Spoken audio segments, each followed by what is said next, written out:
Pangalong shawarma dito. Solid. First bite. Nakaubos na tayo ng isa. Pangalawa ito.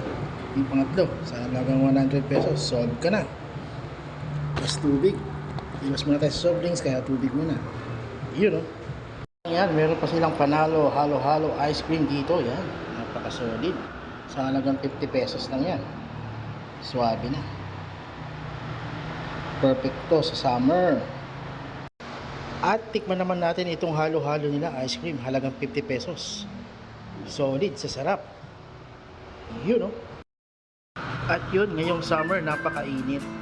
Narito tayo ngayon, dumayo tayo sa Bugalyon, Pangasinan, at may nakita tayong masarap na pagkainan. At ito ang tip ko, yan, shawarma. Kung gusto naman ninyo magkanin, may mga silog sila rito. At talagang napaka-the best, napakalasa. Yan, yung mga nasa likod ko, ang mga menu nila. At ito na nga ang talagang nakakatakam na shawarma sa halagang 100 pesos. Sulit na. Ayan.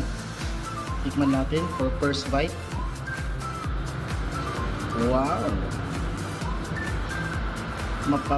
Sana all. The best. Yan. At habang hinihintay natin, meron daw silang niluluto na for free na potato.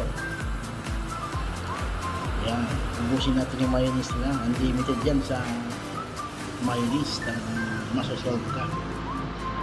Talagang sulit ang summer pag dito ka pumunta sa Kaibigan, located at Bugalyon, Pangasinan.